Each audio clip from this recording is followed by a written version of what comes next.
আত্মার জন্ম নেই, মৃত্যু নেই। আগুন আমায় পোড়াতে পারে না, জল আমায় ভেজাতে পারে না, বাতাস আমায় শুকোতে পারে না, অস্ত্র আমায় টুকরো টুকরো করতে পারে না, ছেদন করতে পারে না। আমি তো আত্মা। নৈনম ছিন্দন্তি শস্ত্রাণি, নৈনম দহতি পাবক, ন চৈনম ক্লেদয়ন্তাপ, ন শোষয়তি মারুতঃ। अच्छेद्यो अयम, अदाज्यो अयम, अक्लेद्यो अशस्य एव च, नित्य सर्वगत स्थाणुरचलो अयम सनातन। আত্মা অমর।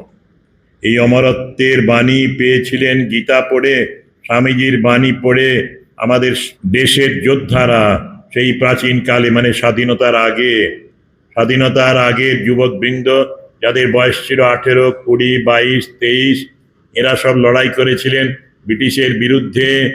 ওই গীতার শক্তিতে, উপনিষদের শক্তিতে, বেদের শক্তিতে, যে আমি আত্মা, আমি অমর, আমার মৃত্যু নেই। ফাঁসির দিনগুলোতেও যারা ফিরে এসেছিলেন সেলুলার জেল আন্দামান থেকে, তাদের কাছে শুনেছি যে এই ছেলেগুলি সকালবেলায় শরীর চর্চা করেছে, ডন বৈঠক দিয়েছে, বিবেকবাণী পড়েছে, স্নান করেছে, তারপরে ওই ঠাকুরকে, মা কালীকে প্রণাম করেছে, তারপরে জেল থেকে বেরিয়েছে বন্দে মাতরম বলতে বলতে।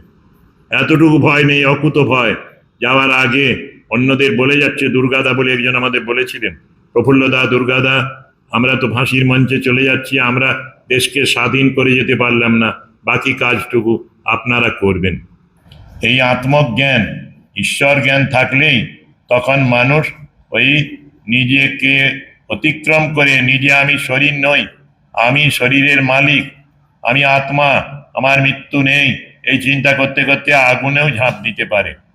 ব্রিটিশের সাথে লড়াই করা মানে তখনকার দিনে ছিল আগুনের সাথে লড়াই করা। সেটা ওরা লড়েছিলেন।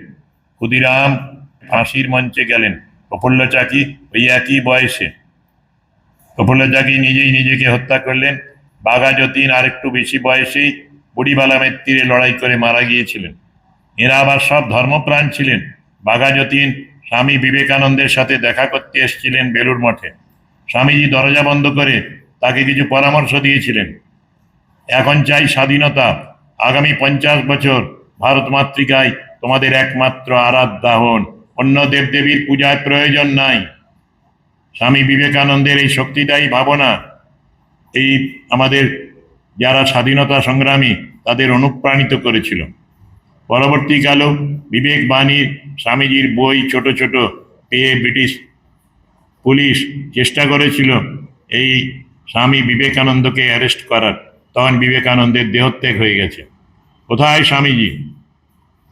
স্বামীজি প্রেরণা দিয়েছেন, এখনো পর্যন্ত যারা ভালো কাজ করতে চায় তাদের প্রেরণা দিয়ে যাচ্ছেন এবং তারা কিছু কিছু ভালো কাজ করে চলেছে।